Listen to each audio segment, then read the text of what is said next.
Yo, what's up, y'all?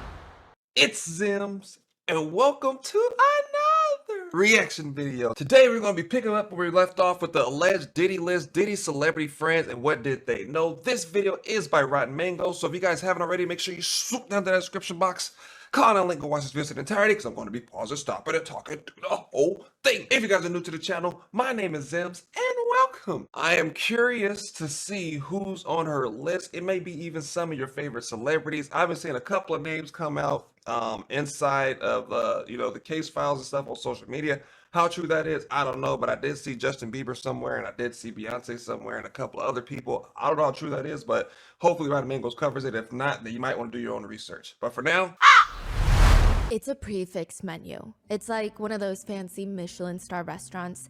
You don't have to sit there and choose what you want to consume. They pick exactly what you need for that moment. The meal service starts at 6 a.m. on the dot every morning. Oats swimming in a tepid bowl of water, accompanied by 2 cuts of the house special bread. The lunch service is where things get a little bit more fun, a little more experimental, if you will. This is what they're known for, an in-house, quote, special K-loaf. It's a dense mixture of, is it bread? Is it cereal? We don't really know. Dinner is typically chicken gravy. The consistency of the chicken gravy over rice has been described as an in-between of paste and clay.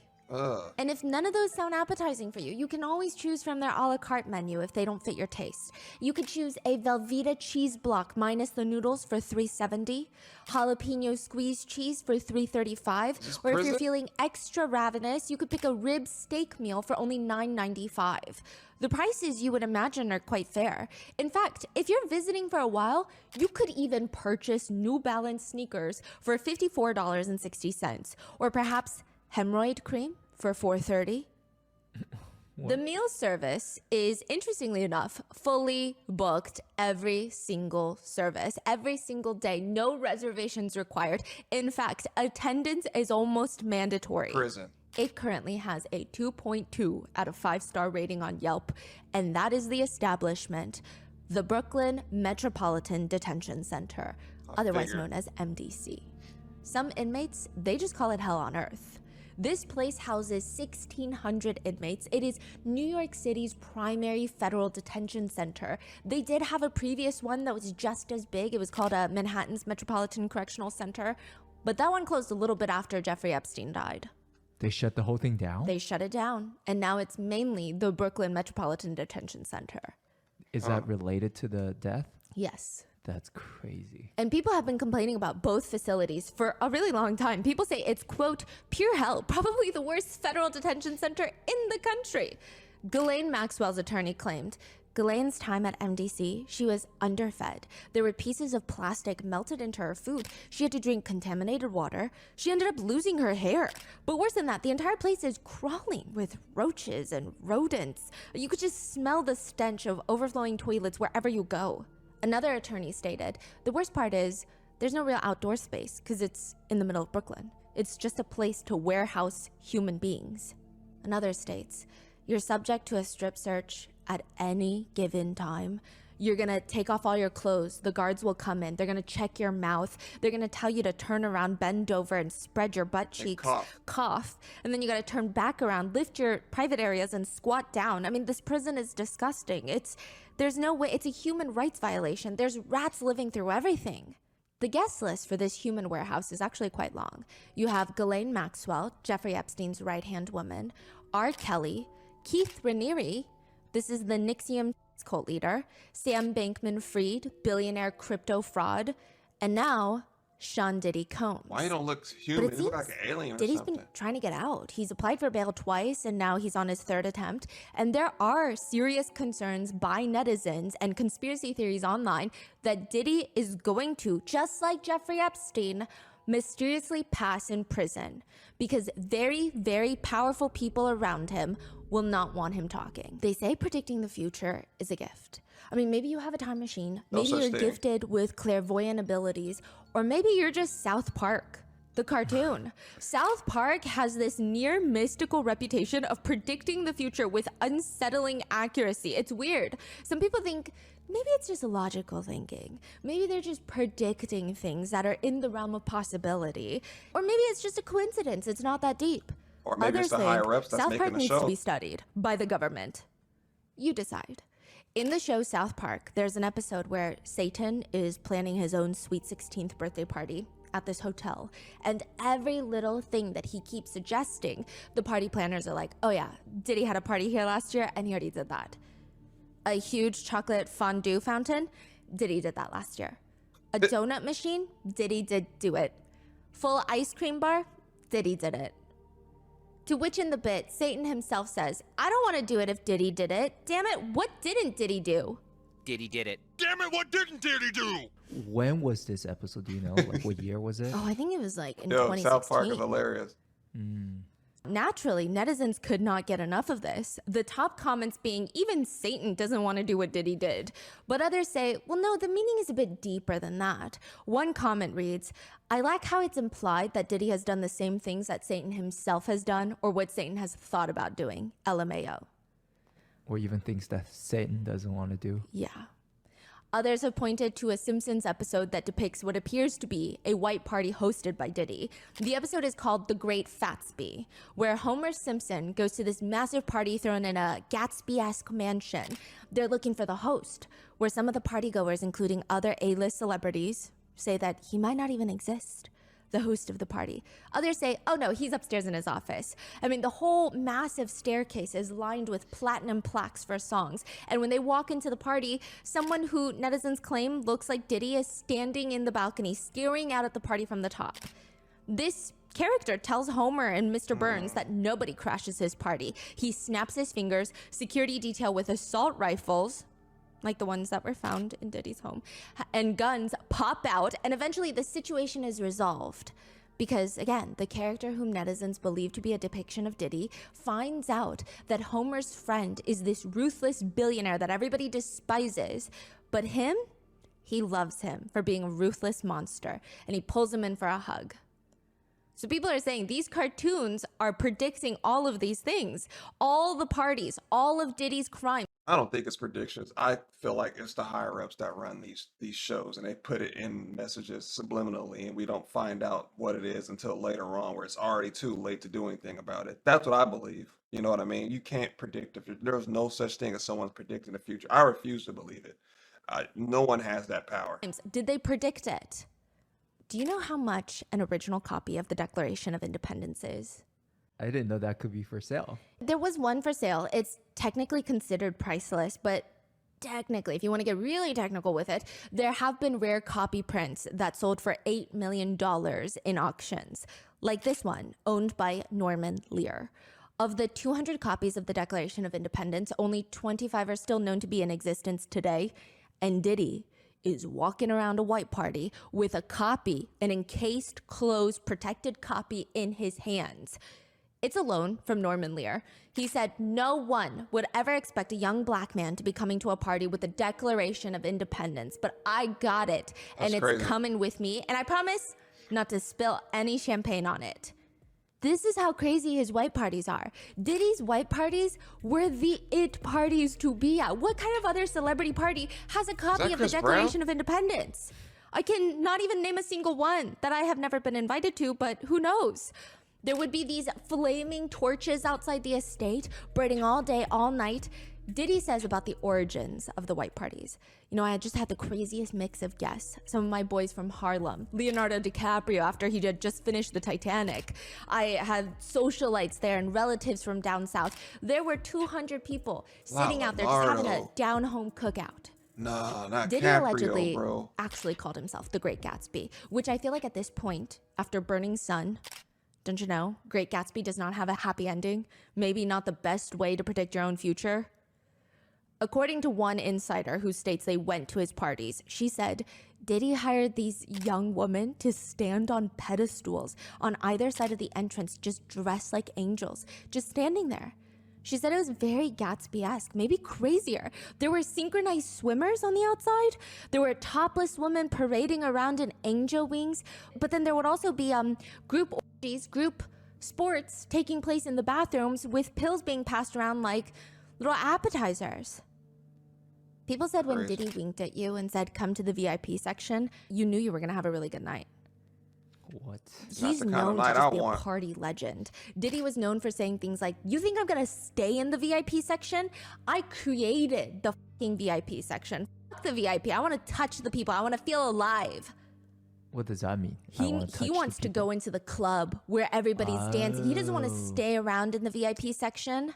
Yeah. He wants to get a He's a handful. That's what he master wants. marketer. In one MTV skit about his parties, one person says, Diddy once threw a party on a jet flying around the world.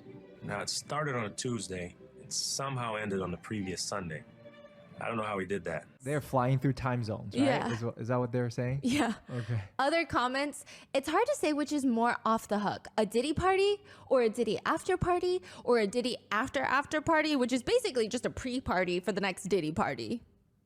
There is a picture of Diddy from an old Miami party Who's that where old he's man? standing next to a table, and on that table there's this woman laying nude on the table, just covered in food. She's the centerpiece, if you will.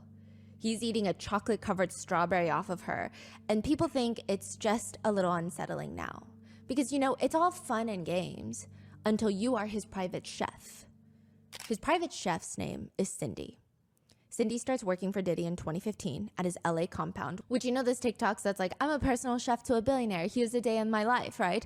It sounds all fun until you realize that she's working from 9 a.m. until midnight or sometimes even till 2 a.m. in a lawsuit insane. filed way back in 2017.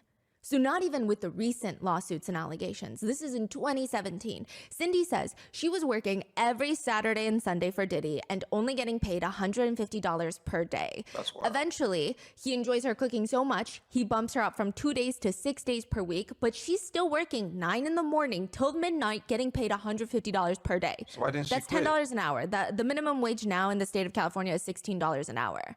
So albeit this is in 2024, but still.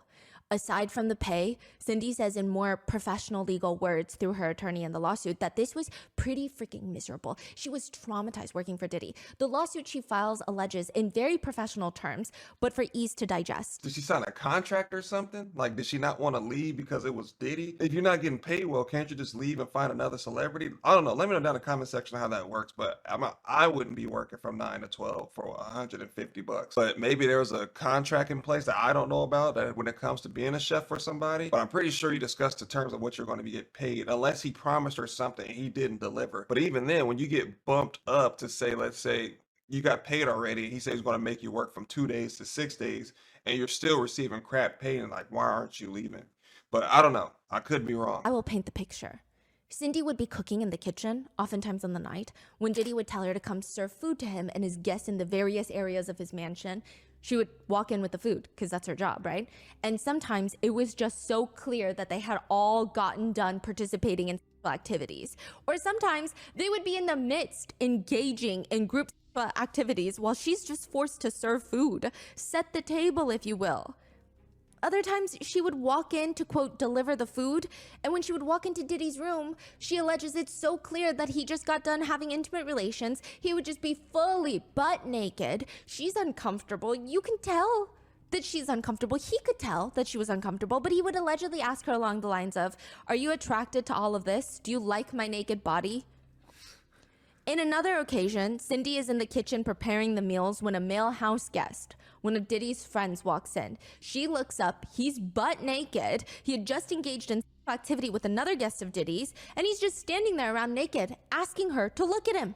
Look at him down there, and, quote, admire his genitals. Is this person named? No. Cindy is mortified. She immediately files a complaint with her supervisor, another employee of Diddy's. Cindy complained frequently because, first of all, she never signed up to be constantly exposed to sexual activity and talking about genitals. Her capacity as a professional chef, and she's not working on like a explicit set where she knows what she's getting into. This is just somebody's home. This is not what she's been expecting. It seems like the only benefit for working for Diddy is that he did this very interesting thing where he liked throwing away a bunch of stuff because he's a billionaire. Sometimes the stuff he's throwing away wouldn't even be broken or damaged. In fact, they're nice things, they're expensive things. The house staff knew that if Diddy didn't really want it, technically they were free to take it before it's trashed. So I guess there's like a special bucket, or they go through the trash and they're like, why is he trashing this? Well, one day the housekeeper comes up to Cindy and is like, hey, these are a few things that Diddy is throwing away. Do you want something? She picks something, and within a few days, she's terminated for theft. Cindy believes, she alleges in her lawsuit, that she was set up. They were sick of her complaining about the sexual harassment and about her pay, which she rightfully complained about. They were sick of her complaining about all of that she rightfully complained about. So they effectively set her up so that they could terminate her. In the lawsuit, she claims she was constantly subjected to unwarranted harassing conduct, verbal harassment, demeaning comments, slurs, visual harassment, and unwanted sexual advances. So no, it doesn't seem like the parties were just all a big ball for everyone. In a separate lawsuit filed by a John Doe, the allegations state that he was invited to one of the infamous white parties in the Hamptons. He actually includes a picture of himself with Diddy. His face is blurred out, but he was just 16 years old. He had a mutual connection to Diddy. He didn't feel like this is something you could turn down. I mean, this is his chance to break it into the industry. The lawsuit includes a supposed picture of Diddy and John Doe at the white party. Interestingly enough, the lawsuit alleges that Diddy took an interest into John Doe, which gets him very excited. They move to a quiet area where John Doe is going off telling him how he's such a big fan. I have these dreams of becoming a star as well, and like the way that you've just done it is so admirable. To which Diddy smiles and allegedly tells him, you have the potential, you have the look, you know? It's stated, alleged, that Diddy told him that he has the ability to transform him or anybody else into a star. Which John Doe gets excited. I mean, it's a pleasant conversation. And again, the lawsuit alleges Diddy abruptly tells John Doe he needs to drop his pants. What? The lawsuit states, John Doe, caught completely off guard, confusingly asked Combs to repeat himself. Combs made himself clear. He instructed John Doe to drop his pants and expose his penis so that Combs could inspect it, explaining it was the rite of passage and the route to becoming a star, and also a way to prove himself. Quote, don't you want to break into the business? John Doe immediately felt uncomfortable, froze, and did not know what to do. Combs remained calm and stood in front of him and stretched out his hand in a cupped position. Out of fear and anxiety and the imbalanced power dynamic between himself and Combs, John Doe then dropped his pants and exposed his penis as Combs previously instructed. Combs moved closer and grabbed John Doe's penis and genitals with his hand. He firmly cupped and held onto John Doe's private parts for an extended period of time. During this time, Combs moved his hand in such a fashion to manipulate John Doe's genitals, squeezing and feeling them. John Doe was only 16 years old. That is what the lawsuit states. In another separate lawsuit filed by another John Doe, the allegations in his lawsuit include that in 2006, he was working for this security firm called Mass Security, where he would work at nightclubs or events for private events as security. He got this last-minute job at Diddy's East Hampton mansion for this annual white party, and the lawsuit alleges that prior to the party commencing, Diddy pushed John Doe into a van and viciously sodomized him. And while John Doe kept pleading for help, Diddy allegedly responded, "You'll be all right. You'll be all right." Are these part of the 120 Yes. lawsuits? So these are the individual stories. Yes. So Tony Busby, the attorney from Houston, All has these been filing. victims, He man. states that he has about 120 lawsuits that are going to be filed against Diddy. He filed 6 and then 7. And by the time that you're hearing this on YouTube, probably more. Yeah, so he's doing them in batches. And now there is this very interesting thing where 120 is a very large number. So a lot of people are wondering, out of those 120, there must be people whose stories are not as valid, right? And I don't think it's ever right to question victim stories. And I will say that Tony Busby has stated that he has 100 people vetting potential clients, and also about 30 lawyers looking at the evidence and the stories of each case. So there's I mean, I get it. They say you're not supposed to question victims, but at the same time, sometimes you have to because some people lie, and that's just the reality of things. Some people lie. You see it all the time.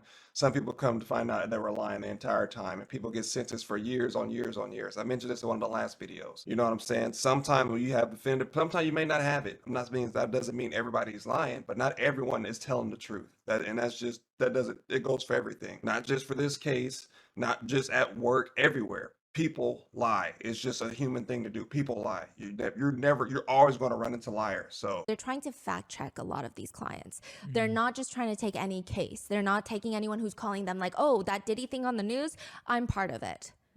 So just to keep in mind, because I know a lot of people that are either on Diddy's side or tend to question victims are like 120, there's no way.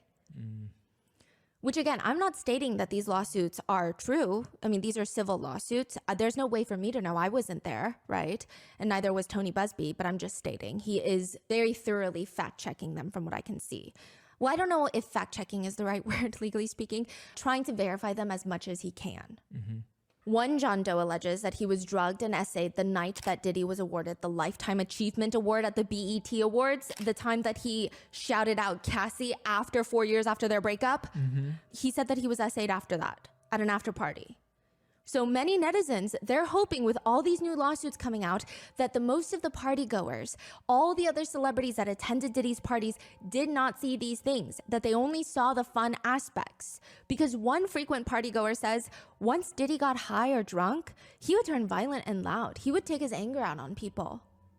An unnamed alleged victim told the Daily Mail, so take it as you will. She alleged that she was at a party with Diddy once. He allegedly had this little medicine bag of drugs that he carried around with him. She said there was this one time when he came down from his room and I was shocked because he looked animalistic. I didn't even recognize him. His veins were popping and the way that his body was contorting in a way, it was frightening. It just scared me.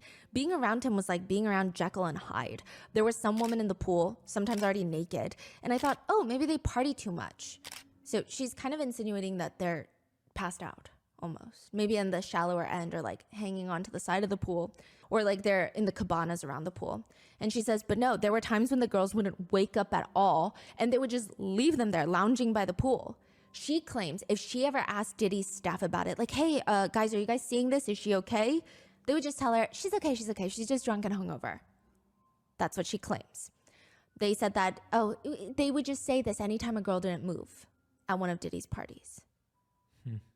And Tony Busby, the Houston-based attorney I was telling you about that's representing the 120 potential clients that are in the process of suing Diddy, he says, if you were attending one of these parties, if you will, and you attended before, or you knew what was going to happen, that is, you knew that a particular drug was being used in drinks that were causing people to be coerced and taken advantage of, and you were in the room, or you participated, or you watched it happen and didn't say anything, or you helped cover it up, in my view, you have a problem. You can't hide skeletons in the closet forever. I would expect there are many people out there right now who are desperately searching their memories as they delete their texts and data. So does that mean every celebrity in connection with Diddy helped cover it up? Majority. Not exactly. There are a few camps of netizens. Some that believe, obviously, people who just went to a white party, you don't know what they know because these white parties, everybody was going to them. There's just no way that every single person in Hollywood knew what Diddy was doing. But then some people are saying, well, if they were close friends of Diddy and were constantly hanging out with Diddy, they probably knew something. They probably at least knew that he was violent towards women. There's no way that they didn't know anything. That's crazy. When all of his staff and even people that have only seen him a few times have come out to allege these stories. I believe it. If they've been around him in more than one picture, they know what he's doing. They have to. You're not friends with him, you don't know what they're doing. You know, it's not the case all the time, but majority of the time, you know what your friends do. That's why they're your friends. You know what I mean? You are what you hang around with. I still believe that. You know how fast gossiping spreads in like a workplace, and there's no way you're going to tell me a group of A-list celebrities dudes does not know what's going on in the group or does not know what's going on in the fame circle. It's someone's talking to somebody. Always. There's no such thing as a kept secret. Could it be that they don't know anything? That's a lot of netizen people opinion. that said they went there and then left. There's a group of people Why that did are you like, leave so let's fast? not even point any fingers. We don't know what they know. But I will say, for as long as Diddy has been around, there have been people in the industry that have been waiting for this moment. People that don't love Brother Love. In fact, they hate Sean Love Combs with a fire-burning passion. 50 Cent. In 2005, a book was written titled Confessions of a Video Vixen by Kareen Steffens. Kareen is a well-known figure in the industry. She was well-known to appear in a lot of music videos. And it says that she first went to Diddy's parties in Miami. It was, quote, intense. She claims that there were women walking around topless, champagne being passed out, drugs being passed around on the inside. She claims you choose your pill, take your champagne, and that's the vibe for the night. It was intense. Like, the drug usage is just so casual. In it, Kareen alleges that when she first met Diddy in 2001, this is around the time that he and J-Lo break up. She says, quote, "In retrospect, I realized that I was given to him as a gift by another executive." She claims that she was with Ja Rule and Irv Gotti when Diddy told them, quote, "Send her to my house." She alleges in her memoir, "And that was it. I got the order to go to his house, and that was the first time he and I spent time." She describes herself as being a, quote, "party favor," or at least that's what she said it felt like to her. Now, there were no explosive allegations in her book. She claims about her sexual encounter with Diddy as being consensual, but they didn't have full intercourse. It's unclear how far they went, but it just wasn't sex. She writes in her book, "After the experience, he said, 'You're one of the best.' I said to him, 'Same,' when in actuality, he was average." Our sexual encounter was pretty straightforward, nothing out of the ordinary. Later, she goes with a friend to Diddy's massive party that he's hosting, and I guess Diddy didn't personally invite her. He didn't know she was coming. The minute Diddy sees her, she alleges, he pulls her to the side, allegedly asking her, "We're cool, right? I mean, we're friends, right?" She says, quote, "I was confused by the line of questioning, but assured him we were in fact cool." He allegedly tells her, "I'm saying though, you know I have kids and a mother and people who love me, and I can't afford for anything to get out. I don't want them to get upset." She claims, yeah, she's confused, but reassured him she has nothing but respect for him and his family. But that doesn't appear to be good enough, because she states Diddy pulls her friend, the one that she came with, to the side. They're gone for about 45 minutes in the midst of this little party, and he gets back, grabs Corinne by the arm, starts dragging her out of there, and is like, "What did you do to that man? What did you do to Diddy?" What? She's so confused. He tells her that Diddy allegedly told him to be careful around Corinne. Do not let her into his home. She's like, "Why would he say that? Why can't I be in your house? Like, what do you mean?" And he said, "Diddy told me, quote, she'll have you on video with fingers in your booty." What? Corinne states that the both of them were so confused, shocked, and eventually they broke out into hysterical laughter on the front lawn of Diddy's Miami mansion because how ridiculous that comment is. What do you mean? What does that even mean? She does clarify that she was not one of Diddy's victims, but she also writes in the book, this is obviously condensed, but at Diddy's, I was received with open arms by him and his entire staff. Everyone in the home was devoted to Diddy and catered all of his needs, and for the afternoon to all of mine. I began to understand the hype around Diddy, why he was a pop culture icon. He's got that star quality, that's something that draws people to him and makes them want to be in his space and take part in his world. I was no different. By the end of the afternoon of meeting him, I'd become easily enamored. Okay, so what was that whole encounter about? So he saw her showed up at the party. He freaked out, pulled the guy away to tell the guy to not trust this woman. And what's the reasoning, intention? Like, what's going on here? Some netizens have deciphered, because the book is a little bit confusingly written, has deciphered this as evidence that he might have been into some activities that we're not privy to, which I don't think is that big of a deal as long as it's consensual with adults. Some people are pointing to the fact that okay, so yes, they're saying that they did certain activities that Diddy does not want anybody to know. Yes. The fact that she showed up again, now he's like, "Oh, who are you telling people about this?" Yes. And he's freaking out about that. and he's trying to discredit her and isolate her, is the allegation. I mean, I don't even know if this conversation actually took place, right? But I'm just letting you know what's out there. She said that she would eventually snap out of it, but there were still a few people around Diddy that were not enamored by Diddy. He has some lifelong haters, one of them being Miss Wendy Williams. Before Wendy Williams was the Wendy Williams, controversial talk show host, she was just getting started as a radio personality. She was signed with Hot 97, one of the coveted Really? spots at the time. One would argue that she was a yapper on this show. Others would say, you have not seen yapping until you saw her on Hot 97. It was crazier back then. I don't know if defamation laws were looser back then, but Wendy would go to work and just ready to start some shit. One of her targets back then was Diddy. It does not appear that she intentionally targeted him, but she did state that she had obtained a very interesting photograph that allegedly showed Diddy and another man in a compromising position, which, you know, maybe Diddy likes men. Okay, I will say the conversation of Diddy liking men, I don't think it matters. I understand why some people might use it to confirm some of the allegations in the lawsuits, because some of the victims suing him are obviously men. So it's like confirmation. Other than that, I don't think his sexuality plays a role in this at all. And I do think that what she did today would be very controversial. If that picture is true, why would you out a public figure, or anyone for that matter? But it gets wilder. Around the same time, she states that she has this infamous photo of Suge Knight from Death Row Records with Diddy's son, Justin. Remember the whole East Coast can't even take care of their own?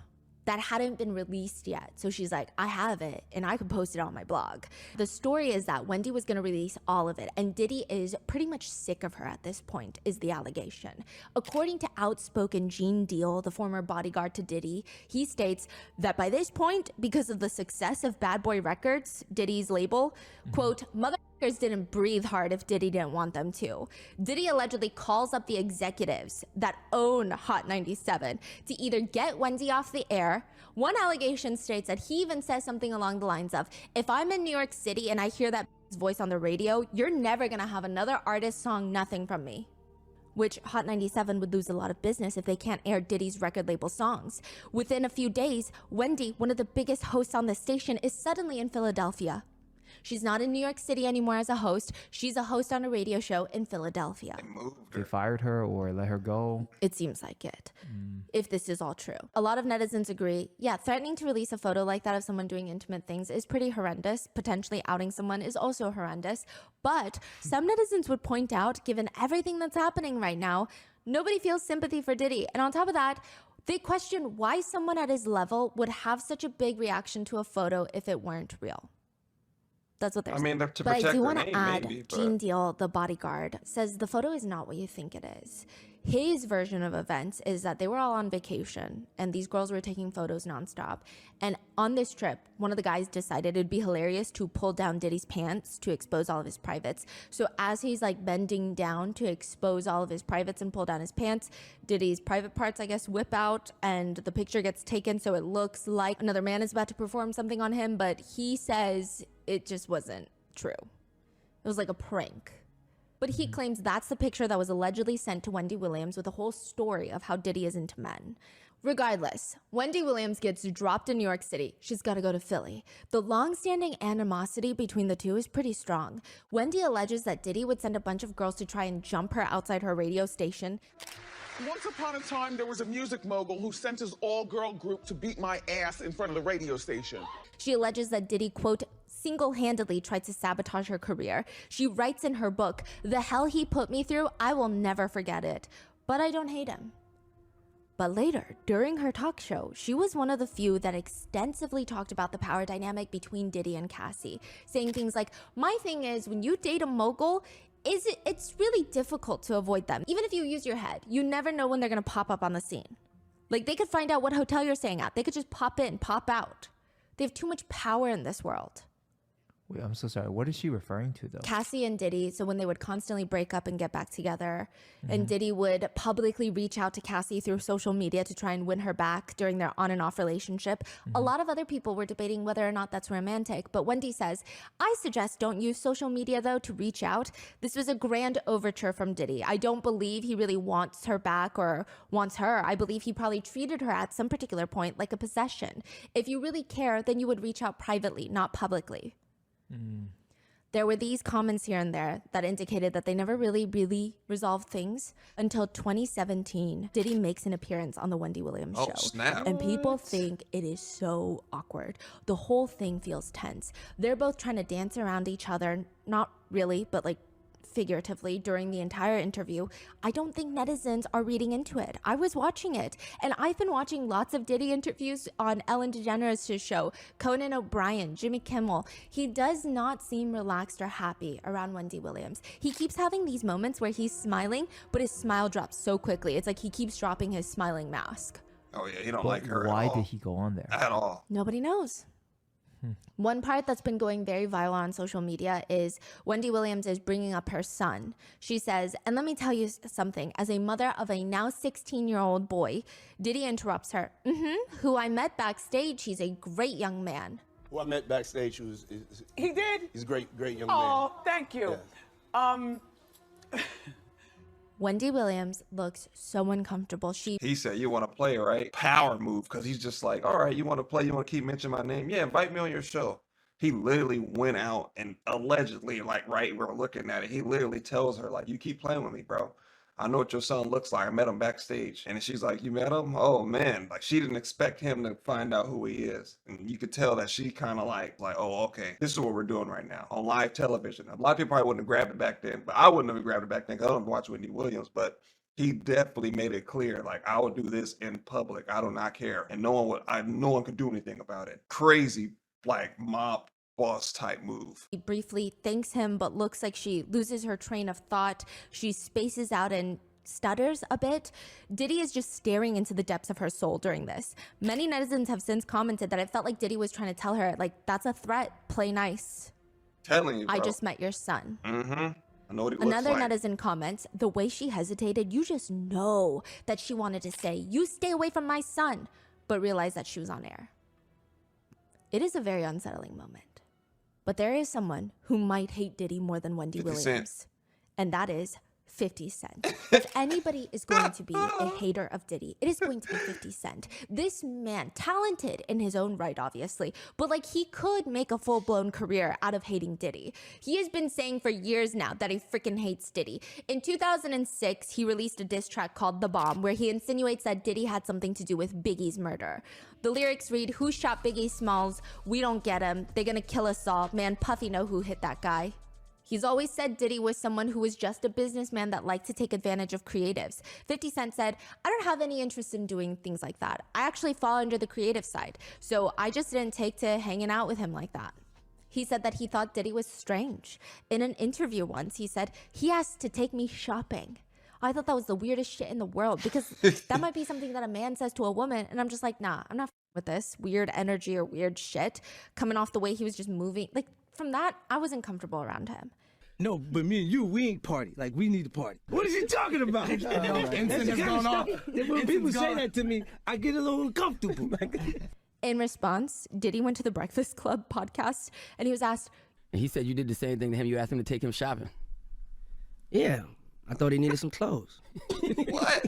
In another concert, 50 Cent said, that's why I don't go to no puffy parties. He can hug you from the front and the back at the same time. Look, if you into that, I'm fine with it. To each his own. I'm just saying this is my motherfucking kind of party. In another segment, he says, I've been talking to a therapist to try and help me with the shit I've been saying, you know? Some crazy shit on my mind. Maybe I said some shit about Puffy because he got Tupac killed. So he's always leaving these little weird hints of things. I mean, the two of them, like, and that's what I think it just goes back to the other videos. It's kind of like, why can some people say things and nothing happen when others say something and then he kind of like goes all and above to make sure they be quiet. You know what I mean? Like, are they just as powerful and they just can't touch him, or he's just scared to do something to that person because he might get caught up in whatever it is that he's doing. You know what I mean? But let me know down in the comment section what you think, because 50 Cent says something he's never targeted, unless not that I know of, and then Wendy says something he got on Wendy. Not even leaving hints. He's straight up calling him a murder, right? Yeah, twice for Tupac and Biggie. Right. Yeah. Wow. Now, the two of them, they started off more so as industry competitors. They had competing alcohol brands, but somehow it escalated into them just dissing each other publicly. 50 Cent allegedly called him a bloodsucker, saying things like, I guess that means I'm not invited to the white parties in the Hamptons.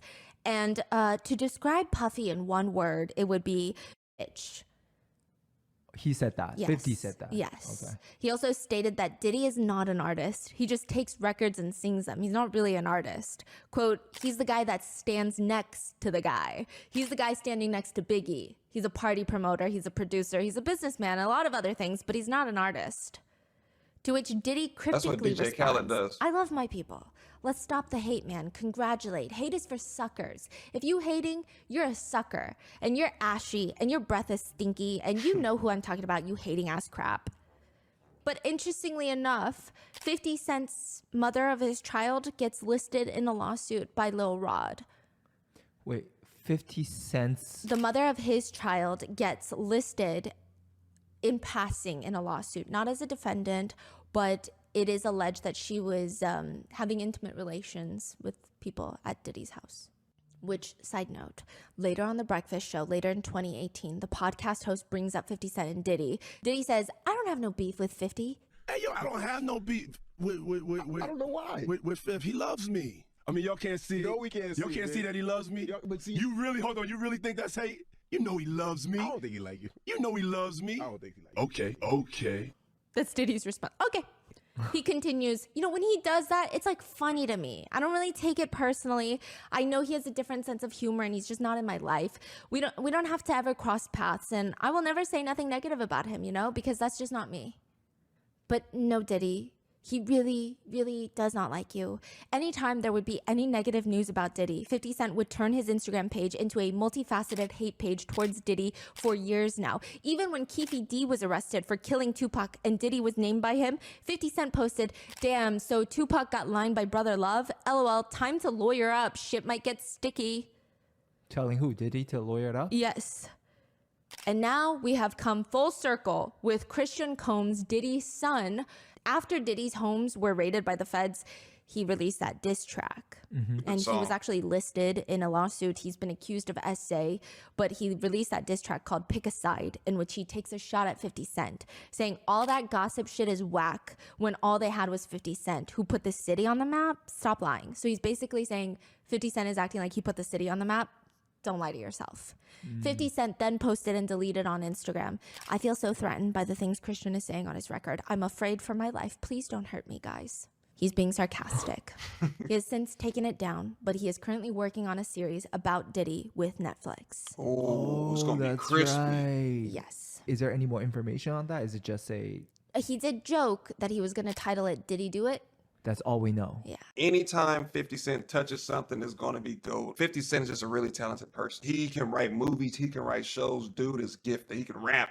Like, he's very, very slept on, and like in the talent wise, if you don't really know, or if you're not too familiar with 50 Cent, go check out some of his shows. Videos have been going viral of celebrities trying to warn us about Diddy, like all these clips of 50 Cent saying all these things. There's no way to know for certain if these celebrities knew what was going on or were trying to warn the public, or if it's all just a coincidence. But let's go through some of these warnings. Again, these could have been coincidental comments, jokes, or maybe they don't even realize what was going behind closed doors. But because this episode is more so internet discourse, we have to go through them. Brandon T. Jackson, a comedian and actor, made a claim earlier this year before Diddy's arrest, but perhaps someone was trying to warn him. I don't know. He said Denzel Washington gave him some sage Hollywood advice. You leave 30 minutes before the devil get there for all the parties in Hollywood. Which, to be fair, he could have been referring to anyone, or perhaps metaphorically to the devil. But Brandon said he always noticed Denzel Washington left before the devil gets there. Anytime he sees Denzel Washington leave a party, it would be a signal to him to leave the party. Did he mention Diddy at all in this conversation? The conversation seems to have Diddy like implied throughout the other parts of the episode. And there's actually an interesting story from years ago.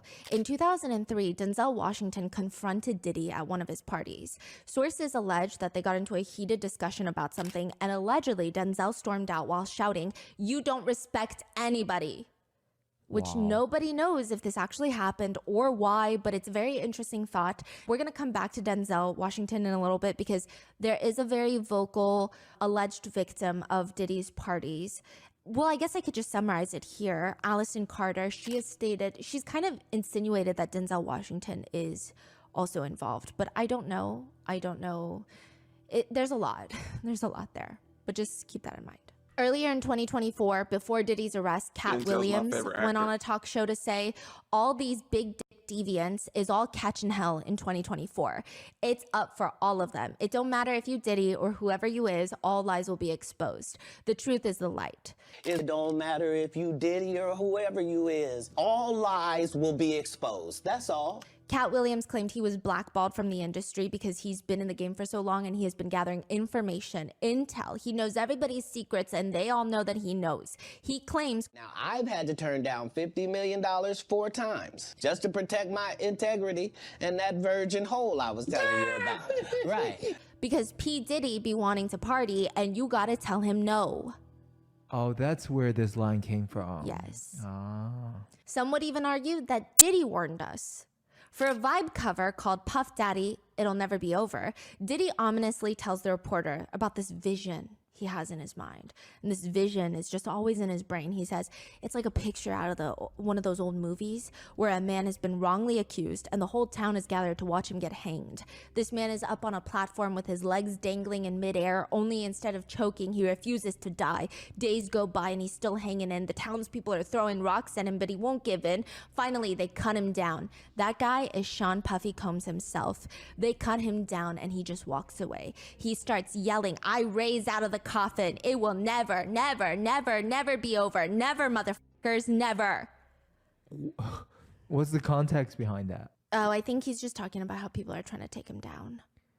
And See when about was that. this? Was this years ago? A long time ago, when he was still going by Puffy. I see. In one interview with Ellen, Diddy is sitting there and they're both discussing the incident where Chris Brown beat Rihanna and was charged with felony assault, guys, where Ellen says, I don't want any girl watching this, which, by the way, I do want to clarify, Ellen DeGeneres has... She's got her own issues, so this is not me being like, oh, Ellen DeGeneres said this. No. Okay, she says, I don't want any girl watching this to think it's okay to go back to a guy who hit her. Diddy responds, and he seems angry. I don't think it's right for anybody to hit anybody at the end of the day. I don't think it's right. Keep your hands I to think yourself. we all have to be honest with ourselves as adults, though. And people that have been in relationships, and we know that sometimes these relationships get ugly.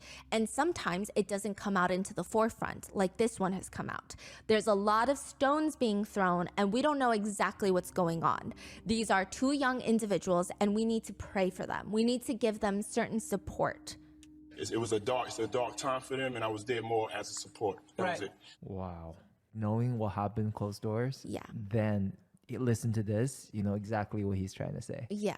When any news comes out about violence against women and to see certain men respond in this way, it's always very alarming. I always take notice of it because it's just, that's not a normal response. That's At the end of the day, if you're in a relationship, just keep your hands to yourself. Okay, that's the one thing. Just respect each other. Don't verbally, mentally, physically, spiritually, all that stuff, man. Just don't do it. Bizarre. Immediately afterwards, it's tense and he's staring like he's about to, I don't know, but then he gets up and tries to lighten the mood or do damage control or hide his seething anger, I don't know, by asking, can we dance? It is incredibly bizarre. So even Ellen was like, I don't know what to say now. Yes, because I don't think she was expecting that. I think she was expecting him to be like, yeah, I don't think girls should go back to people who hit them, because that is a very standard general response. But he's very close friends with Chris Brown. In fact, he even states that he was the one trying to get Rihanna and Chris Brown to stay in his house together after the assault to work things out. Imagine trying to force a victim to be in the same place as her assaulter. That's freaking crazy. What is there to work out? You're a felon. Okay, he said that on TV, or? Yes, he told Ellen about it. Oh, whoa. One netizen comment reads, it's crazy that we're discussing violence against women and Diddy wants to dance right after. It's disturbing. He truly is a twisted individual. Another writes, the psychopathic look he gave at the very end before he asked to dance is very telling. Others just comment, spoken like a true abuser. There is a resurfaced video where Diddy is playing a game where he's given a card. He has to fill in the blank, and the statement on there, the card reads, when I die, I want my last words to be. Diddy thinks about it, and he responds, I did it. He means, I did it. You know, I made it. I made it, right? But obviously, social media thought it was crazy, a little ominous, and they're having a field day with this one, writing, well, there's a confession right there. This didn't age well. You sure did, and that's why you're in jail, buddy.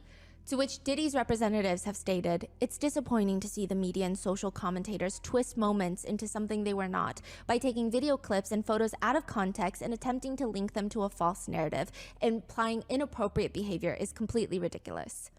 In another interview with Conan O'Brien starts off by saying, you're legendary for the parties you throw. You throw a great party. I'm a legend, baby, for a whole bunch of things. And he starts barking at the crowd. A killer party. What's the ingredient for a killer party? Women, beautiful women, of course. Beautiful men for the ladies, of course. Conan says, wouldn't it be better if there weren't beautiful men there, though? If there were just a lot of beautiful women and then just the guy? No. There's enough ladies to go around. You have to make the ladies, give the ladies what they need too, you know? Take care of your woman. Take care of the ladies. Okay, gotcha. That's good. Can't force the situation. You can't force a square peg into a round hole. What? Conan says that's the story of my life. What about celebrities? You have a lot of celebrities there? Listen, I'm giving you the menu, okay? Let's just take things slow, okay? And you need the ladies, you need the booze, you need some water. For watering the plants. A lot of ladies drink water at parties. They just, you know, so you have, if you don't have what they need, they're gonna leave. Gotta keep them there. You need locks on the doors. He said lock the doors? Yes, this is being pulled up in hindsight because there's a video of Diddy and Young Miami, his then on and off girlfriend of the City Girls, right? There is a video where he takes Young Miami into a room inside the house and there's like a deadbolt from inside. It's very weird. On So an he's interior serious, door. like- Yeah, so it's just people are like, we don't know what the purpose of that deadbolt is, but it's definitely weird. Right. It's definitely not a normal thing. It's I not think- even like a safe code so that Even- certain people, Yeah, even say So that as weird. a joke is weird. It's freaking weird. And scary, yeah. And Conan O'Brien says, okay, this is sounding kind of dangerous now. It's a little kinky, but you know, rock with me. Just check it out. You need a lot of heat. Heat? You mean physically? The place has to be hot? Yeah, you don't need air conditioning. Why is that? Heat affects the alcohol, and it also affects, like, you know, everybody gets a little more comfortable and loose, builds up a nice little sweat. What? That just sounds disgusting. Depends on the way you look at it. So you're saying it starts getting sexy, is that what you're saying? Yes, sexy. New word for you.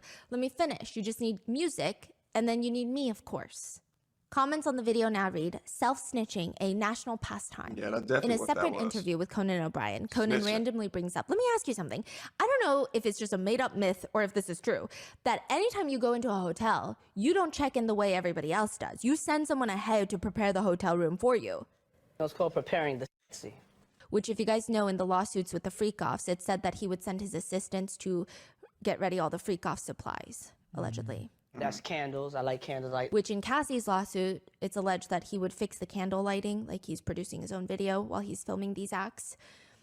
He says, I like tuberose, that's a scent that I'm attracted to. You know, I like lilies, I like white orchids, I like Tuberose, what is roses, that? things of that nature. You know, I'm into baths. You know, I like my bath at the right temperature. So, you know, it's just little things that I personally like. You have to make sure you go through the proper measures to make sure that your sexy is there when you arrive. People think that he's talking about freak-offs. People are having a field day with these old clips, digging up old clips. There's another one where Diddy talks about his legendary parties, and he says, they won't give me a permit to the parties, man. They don't want me to throw the parties no more. But we ain't gonna stop. We're gonna keep having fun. You're gonna keep hearing about my parties. They're going to be shutting them down, probably be arresting me. Doing all types of crazy things just because we want to have a good time. You're gonna hear about my party. They're gonna be shutting them down. They're gonna probably be arresting me, doing all types of crazy things just because we want to have a good time. When I first started researching the Diddy case, there were 12 lawsuits that were filed against Diddy and the federal indictment that was unsealed.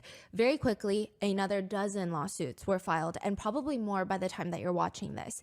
But we are just going to go through some of the new revelations, new allegations from the newly filed lawsuits.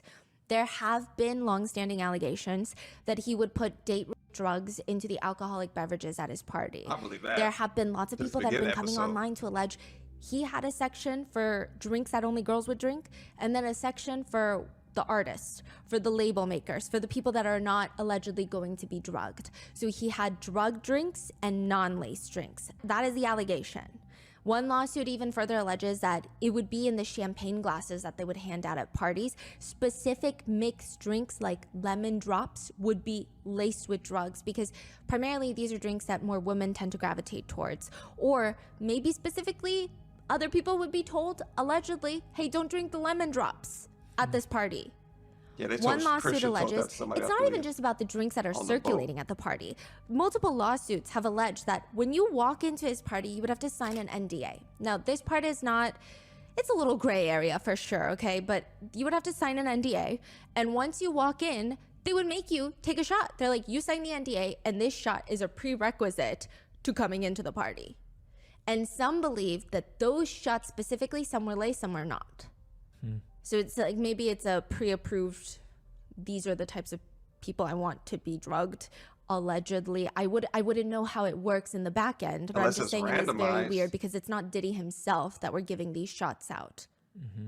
Others allege that even the baby oil was laced, and that's why there were 1,000 bottles of the baby oil in his house, because it just doesn't make sense to have 1,000 bottles of baby oil. Yes, Americans buy in bulk, but 1,000 bottles of baby oil just it doesn't even make any sense. Just to be lying and then you around. have Gene Deal, the former bodyguard, saying that's weird. You have other people like the Jonathan Odie. I don't know how credible he is, the man that was arrested at a Trump hotel shooting back then.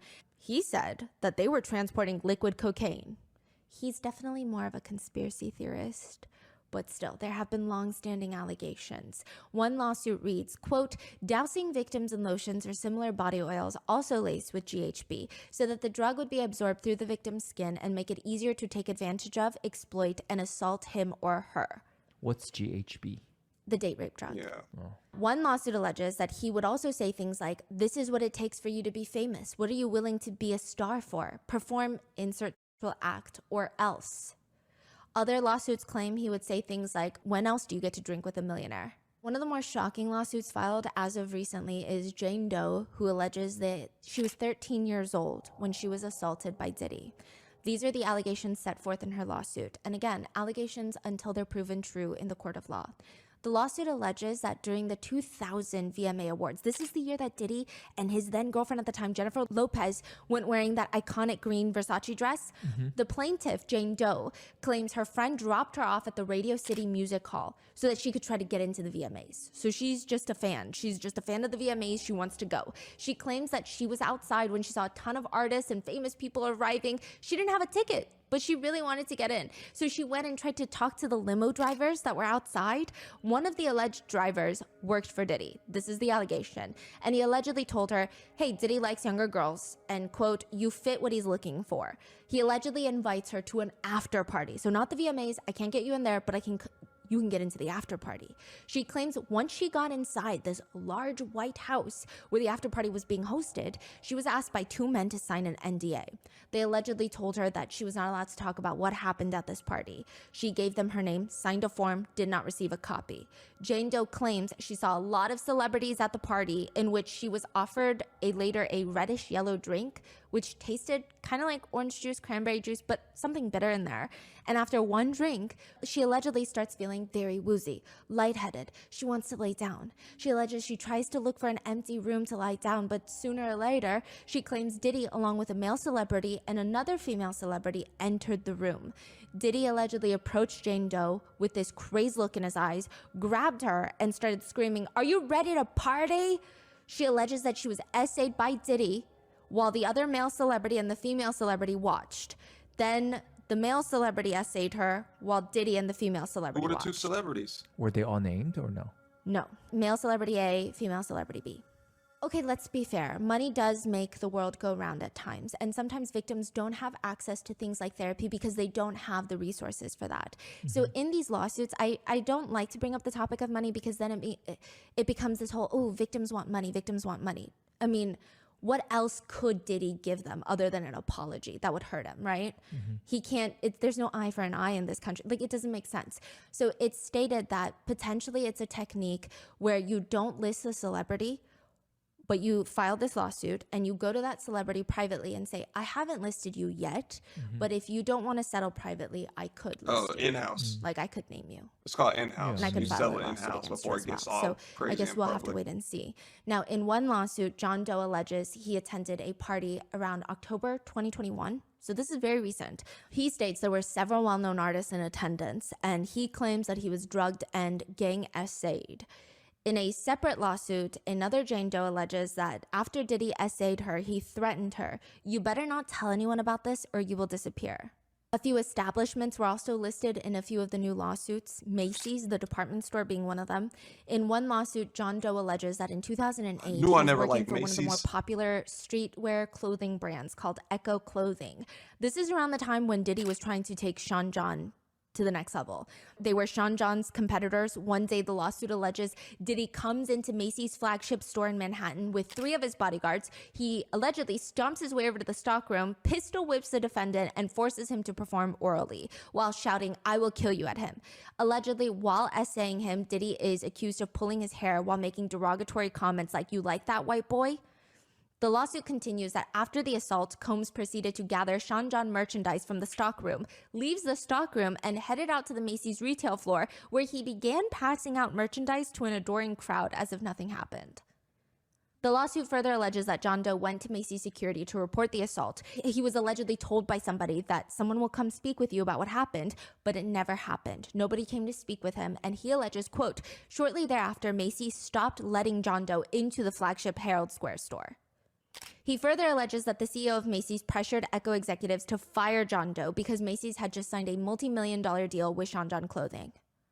This is crazy. Marriott International has also been named in one of the lawsuits as a defendant. The lawsuit states that Marriott management was well aware of Diddy's activities, and management and other personnel, quote, looked the other way, essentially alleging that Diddy was able to commit sexual violence through use of Marriott's premises, hotel staff, and employees who were all allegedly profiting from such activities committed by Diddy.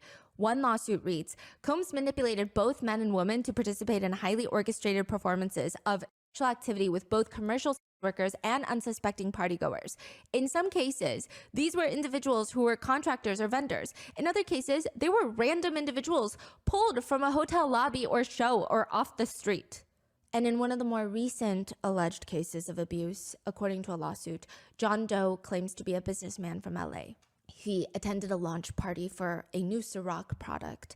According to the allegations listed, John Doe claims that he was invited since he already had this established working relationship with Diddy. John Doe works in LA, specializing in renting out luxury cars and jewelry. So he's invited personally by Diddy, is the allegation, which he thought this is a great way to network and market his business to other high-profile clientele. So of course he goes. Now, according to the allegations, Diddy asks John to come into his private office, which isn't crazy, because John's thinking, okay, we're going to talk some business. But instead, he claims Diddy was drunk, acting strange, and was moving closer and closer to John while taking off his pants. He alleges he walks up to John and allegedly grabs John's genitals through his pants, quote, squeezing them in a rough and tumble manner. The lawsuit further alleges the situation escalated until another individual, professional athlete A, unnamed, professional athlete A, entered the office and intervened, which ended the Combs assault on plaintiff of John Doe. There's another lawsuit filed by a John Doe, a personal trainer who claims he was assaulted by Diddy as well in 2022. The lawsuit alleges that John was invited to a party held by Diddy because he was impressed by his personal training and might want to feature him in a video. The personal trainer was allegedly greeted at the door where he signed an NDA, and upon entering, he claimed that he was given this alcoholic beverage that he had to drink as, quote, another condition to gain entry into the party. Once inside, the allegations further continue. John saw a ton of other celebrities there, which was overwhelming. He started feeling dizzy or disoriented, weak, which was weird because he only had one alcoholic beverage. He felt drugged. The lawsuit alleges that he was guided into one of these smaller rooms where, quote, he observed approximately a dozen individuals, including several well-known figures who were engaging in group activities. The lawsuit reads, at this moment of realizing his significant impairment, Combs approached plaintiff, John, and removed his pants and began performing non-consensual oral sex onto him. Combs then directed John to perform oral sex on another individual in the room known as Celebrity A. Due to the haze of the drug he had been clandestinely served, John Doe could not resist Combs' coercion and ordering. He felt trapped inside of his body, unable to control it and understand what was happening around him. As a result, John Doe was forced to perform non-consensual oral sex onto Celebrity A. After Celebrity A finished, this individual spit into plaintiff's mouth.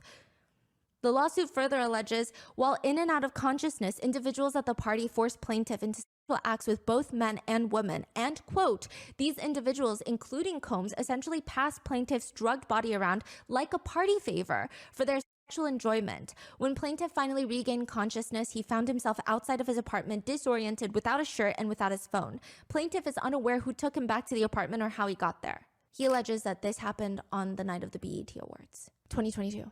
Was that another one that was mentioned earlier? This is the further. The same. Yes, but same. more. I'm gonna end it right here, guys, man. If you guys want to see this video in entirety, you don't want to wait for the next episode. Make sure you swoop down to the description box. Go and watch the video in entirety because I was pausing and stopping and talking through the whole thing. If you guys are new to the channel, my name is Zems, and welcome to the Crow's Nest. Good thing the other business guy got saved by one of the other athletes. I hope they start name dropping because this is crazy. They keep saying Celebrity A, Celebrity B, and it's a bunch of other celebrities. They said Leonardo DiCaprio, Marriott Hotel, Macy's. I don't even know. And some of you guys probably like, no, not Macy's. I shop there all the time. It was crazy, man. Let me know down in the comment section what you guys thought of this video. And it's going to be 2 more parts after this one because this video itself is 3 hours long. And I can't sit here and do a 3-hour video. So yeah, just make sure you go stop by and go check out the last video. It is a series that's been ongoing. Again, I am posting Monday through Thursday. I do not post on Friday, Saturday, Sunday. So just let you guys know I'm posting Monday through Thursday. So you guys are aware of when I am posting something, when you're able to look out for a new video. But again, thank you guys for watching, and I'll see you guys next time. If no one told you today, I love you.